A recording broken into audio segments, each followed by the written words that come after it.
అధికారంలోకి వచ్చి ఏడాదిన్నర అవుతోంది. అక్కడ ఉన్నది వెయిట్ ఉన్న మంత్రి, అందులో తెలంగాణ రాష్ట్రంలో సీఎం తరువాత అంతే స్థాయిలో పేరున్న మంత్రి. అలాంటిది సొంత నియోజకవర్గంలో ఆయన అనుచరుల హవా అదే రేంజ్ లో ఉండాలి. కానీ ఆయన నియోజకవర్గంలో పరిస్థితులు తారుమారుగా ఉన్నాయట. హవా పక్కన పెడితే కనీసం పట్టించుకునేవారే లేరట. అధికార పార్టీ నేతలను కాదని అక్కడెవరు చక్రం తిప్పుతున్నారు? రచ్చ గెలిచిన మంత్రికి ఇంత ఎదురవుతున్న సవాళ్ళేంటి?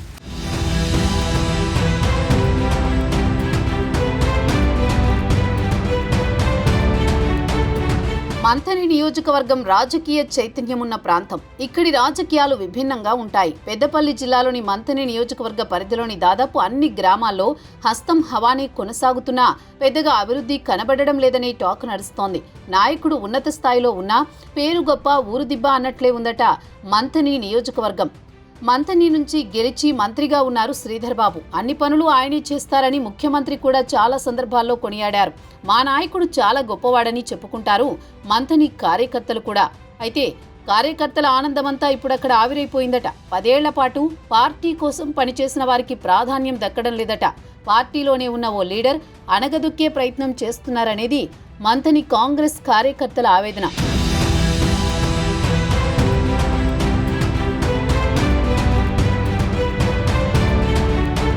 కాంగ్రెస్ కార్యకర్తలకు ప్రాధాన్యం దక్కకపోగా కారు పార్టీ నేతల పనులు మాత్రం చక్కబెడుతున్నారట కొందరు నేతలు. కాంగ్రెస్ అధికారంలోకి వచ్చాక మంథనిలో బీఆర్ఎస్ నాయకుల హవా చూస్తుంటే అధికారంలో ఎవరున్నారో తెలియడం లేదంటున్నాయి కాంగ్రెస్ శ్రేణులు. ఎన్నికల్లో కొంతమంది సీక్రెట్గా పనిచేశారన్న మంత్రికి ఓపెన్గా పనిచేసిన కార్యకర్తలు ఎందుకు గుర్తుకు రావడం లేదని ప్రశ్నిస్తున్నారు.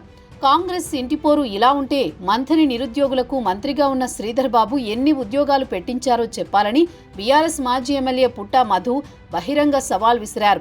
గ్రామానికి 6 ఉద్యోగాలొచ్చుంటే ఓట్లు అడిగేందుకు ఆ గ్రామానికి రానంటూ స్టేట్మెంట్ ఇచ్చారు. నా సవాల్ని స్వీకరిస్తారా అన్న విపక్ష నేత ప్రశ్న మంథనిలో ఇప్పుడు హాట్ టాపిక్ గా మారిందట.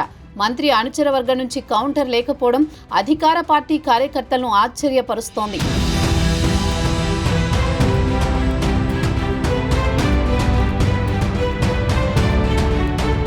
సొంత పార్టీ ఎంపీకి ప్రోటోకాల్ పాటించకుండా జరుగుతోన్న రాజకీయ పరిణామాలను కాంగ్రెస్ క్యాడర్ చూసి చూడనట్టు వదిలేసింది.